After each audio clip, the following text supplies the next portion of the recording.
नमस्ते। थर्ड आई में आपका स्वागत है। अब एक माहौल बनाया जा रहा है, वो चाहे ओपिनियन पोल हो, अलग-अलग उस पार्टी मतलब अलग-अलग संस्थाओं के ओपिनियन पोल से, और वो जो मैं जिस तरह से उसको देख रहा हूँ, वो केवल एक एक्सरसाइज़ है कि किसी तरह से कोशिश ये है कि जो नैरेटिव सेट किया जा रहा है कि आएगा तो मोदी ही। कुछ कर लो, आएगा तो मोदी ही। वो जो ईवीएम को लेके बात करिए या ओपिनियन पोल को लेके बात करिए कि आएंगे तो मोदी। जिस तरह की अभी जो विमर्श चल रहा है और जो कह रहे हैं, मैं उसको सिर्फ ईस्टर्न इंडिया की बात कर ले रहे हैं, और ईस्टर्न इंडिया में भी मैं खास करके दो स्टेट की बात कर रहा हूँ, क्योंकि वो दो स्टेट इंडिया अलायंस के लिए सबसे अहम है, मैं कहूंगा। अगर सारी स्टेट को लें तो उसमें ये दो स्टेट बहुत अहम है, क्योंकि यहाँ की जो लीडरशिप है वो अ, पूरी तरह से राष्ट्रीय राजनीति में उनका रोल और वो कहाँ पे फिट इन होते हैं ये भी समझ रही है, और उनके पास पर्याप्त नंबर की सीटें भी हैं। जैसे 42 सीट वाली वेस्ट बंगाल और 40 सीट वाली बिहार, तो दोनों मिलके 82 सीट्स केवल इन दो राज्यों से आ रही हैं। और इन दोनों राज्यों में बंगाल की बात करिए तो ममता बनर्जी जी, बिहार की बात करिए तो नीतीश कुमार जी। ये हो सकता है कि इंडिविजुअली किसी को भाई अच्छे लगते हो, किसी को नहीं अच्छे लगते हो, लेकिन ये सब लोग उस ब्रैकेट में जरूर है जिसको कहा जा सकता है जो सीरियस प्राइम मिनिस्टर कैंडिडेट्स। क्योंकि बाकी लोगों के लिए तो यह है कि अगर बिल्ली के भाग से छीका टूट गया तो प्राइम मिनिस्टरशिप मिल जाएगी। मायावती जी को लगता है कि अगर मैं इस पोजीशन में आ गई कि फ्रैक्चर्ड मैंडेट आता है, इतनी सीटें मेरे पास आ जाती हैं कि मेरे बिना कोई सरकार नहीं बना सकता है, तो फिर मैं बार्गेनिंग कर लूंगी। उनका कुछ ये है। हालांकि मैं किसी का नाम लेने से उन लोगों को बुरा लगता है, लेकिन मैं कई बार पहले भी कहा हूं, छोटे राज्यों के छोटे दल में अगर केसीआर साहब मन में हिंदुस्तान के प्राइम मिनिस्टर का सपना देख सकते हैं, तो किसी को भी हक है देखने का। जो बड़े राज्यों के नेता हैं, 80 सीट वाला उत्तर प्रदेश में अगर कोई सोचता है कि भाई मैं प्राइम मिनिस्टर की रेस में हूं, तो ठीक है। अब इन 40 सीट और 42 सीट वाले दो राज्यों की बात कर लें। 42 सीट के जो वेस्ट बंगाल है, वहां पे कल हमारे अमित शाह साहब और नड्डा जी गए थे, और वहां पे अब वो एक नारा देके आए हैं कि इस बार 35 पार। तो अमित शाह साहब 42 सीटों में अब उनके हिसाब से वो 35 सीटें जीत के आएंगे। अगर इसको साधारण उसमें करिए तो ये वहां की कुल सीटों का अगर 6 हिस्सों में करें तो ये 5/6, मतलब 6 हिस्सों में ये 5 हिस्सा ये जीतने की बात कर रहे हैं। अगर आपको याद हो तो अमित शाह साहब ने बंगाल के जब विधानसभा इलेक्शन हो रहे थे, तब भी इस तरह के वादे भी किए थे, इस तरह की मेहनत भी की थी। उस समय वो 200 के पार जा रहे थे और सीटें आई थी कुछ 75, 76 या 73, 74। लेकिन उनका जो मुख्य मुद्दा था कि वो उससे पहले विधानसभा में जिस सीट से जहां से वो 72, 73 तक पहुंचे थे, तो उसको एक उन्होंने बड़ी छलांग बताया था। लेकिन उसका एक पक्ष ये है कि इसका मतलब जो अमित शाह साहब के बारे में बीजेपी के लोग खास तौर पे मानते हैं कि उनको एग्जैक्ट नंबर, उनको फ्रैक्शन तक नंबर पता होता है कि कहां पे कौन जीत रहा है। तो अगर अपने काडर को उत्साहित करने के लिए वो 200 सीट बोल रहे थे, उसकी 1/3 आई, सब मतलब 75 सीटें आई।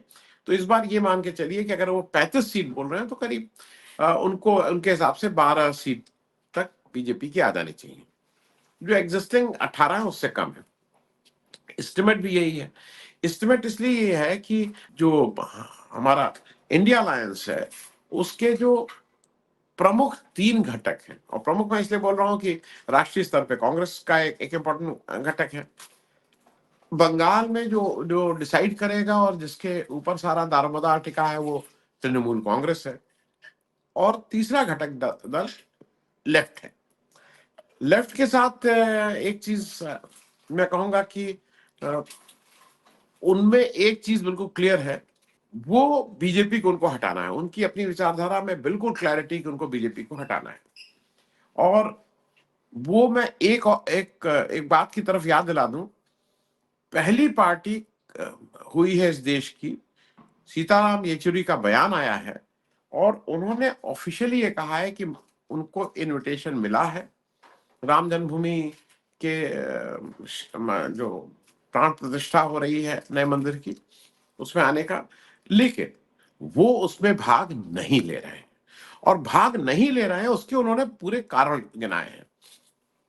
मुझे लगता है कि इस देश में जो सीताराम येचुरी का स्टैंड है वो हर पॉलिटिकल पार्टी का स्टैंड होना चाहिए, लेकिन वोट की राजनीति है, नैरेटिव से चलता है। राम, अब वो अगर मीनाक्षी लेखी जी कह रहे हैं राम जी जिनको बुलाए होंगे वही पहुंच पाएगा, तो इस तरह की बातों से अगर हम गवर्न हो रहे हैं, तो सीताराम येचुरी जी का कहना है कि स्टेट का किसी रिलीजियस फंक्शन में भाग नहीं लेना चाहिए। ये भारत के जब आजाद हुआ उसके बाद जब संविधान बना, तो नेहरू जी का भी उस समय ये स्टैंड हुआ था कि रिलीजियस फंक्शन आपका व्यक्तिगत मामला है, सरकार को किसी भी रिलीजियस फंक्शन के लिए उसका पार्टी नहीं बनना चाहिए।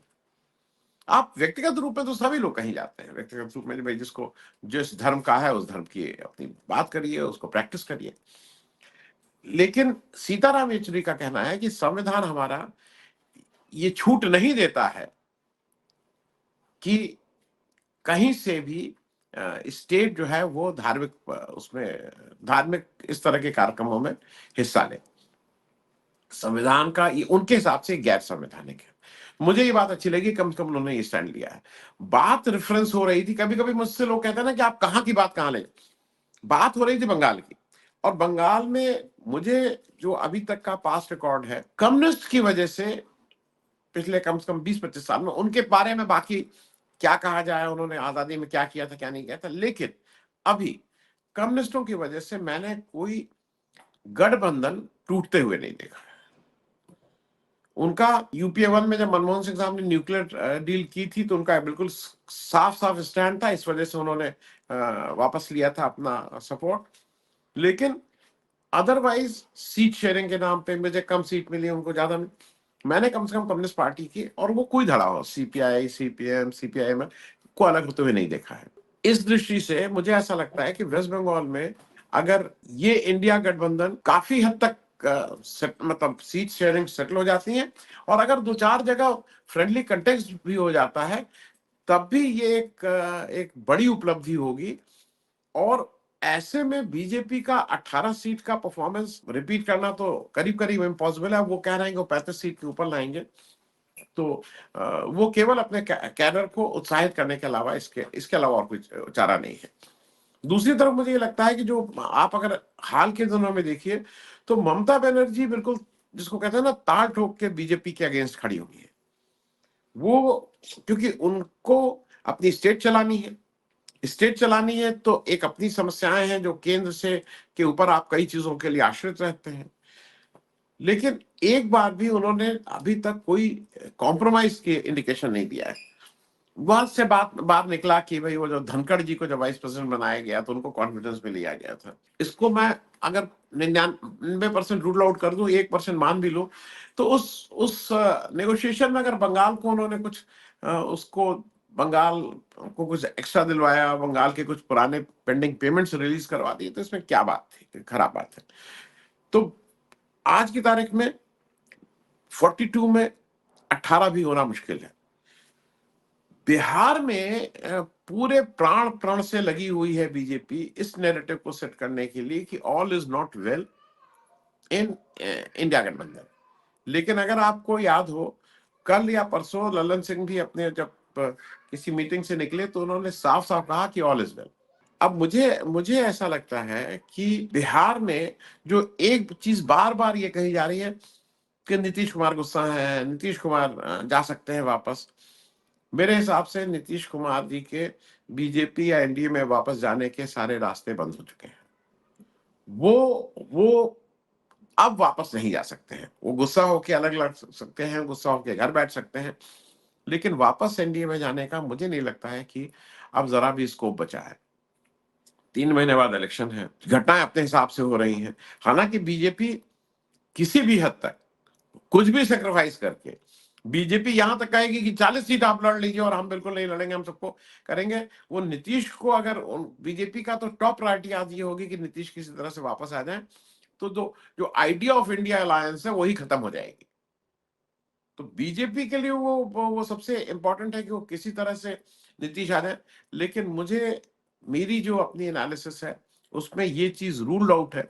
ये चीज केवल ध्यान भटकाने के लिए, कंफ्यूज करने के लिए और हर व्यक्ति के ऊपर एक अविश्वास की का एक जनरल एटमॉस्फेयर बनाने के लिए बीजेपी जिस तरह से ऑपरेट करती है वो बीजेपी की का खेल है। बिहार में एक अच्छा डेवलपमेंट ये हुआ है कि कल बिहार के जो नेता थे उनकी कांग्रेस की बैठक दिल्ली में हुई खड़गे साहब के साथ। और जैसी रिपोर्ट आ रही है उसके अनुसार बिहार कांग्रेस ने बिल्कुल साफ कहा है कि भाई जितनी हमारी हैसियत होगी हमें उतनी ही सीट लड़नी चाहिए। हैसियत इन द सेंस जहां पे हम जीत सकते हैं। बिना नाम दिए एक नेता ने यहां तक कहा है कि अगर हम 4 सीट जीत सकते हैं तो हमें 4 ही सीट पे लड़ना चाहिए। हमें सीट को लेके कि हम ज्यादा सीट और हम पार्टनर और वो पार्टनर नहीं करना चाहिए। मुझे लगता है वो 4 से 6 सीट के बीच में बिहार में कांग्रेस लड़ेगी।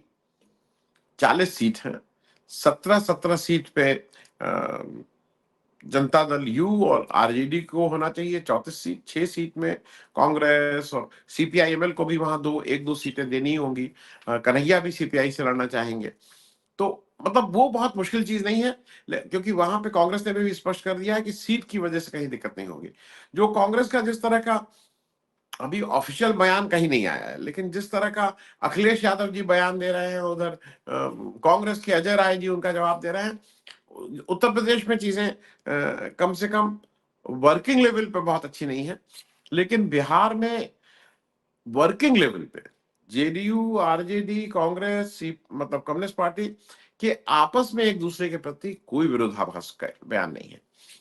वहां पे जो काम कराया जा रहा है वो बीजेपी के प्रॉम्प्ट पे कर रहे हैं कि उनकी अपनी खुंदक है इसलिए कर रहे हैं, वो प्रशांत किशोर साहब कर रहे हैं।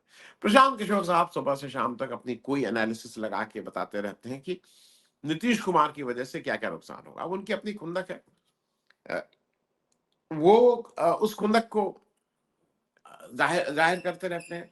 और जैसा मैंने कई बार कार्यक्रमों में कहा है, हमारे यहाँ दिक्कत क्या है कि जो भी पॉलिटिकल, शायद मैं उसको नहीं कहता हूं, नहीं तो हर पॉलिटिकल व्यक्ति के पास वो वो इलाज होता है कि अगर उसके इलाज को राहुल गांधी मान ले तो कांग्रेस का बेड़ा पार, अगर उसकी दिए हुए नुस्खे को नीतीश कुमार मान ले तो नीतीश कुमार का बेड़ा पार।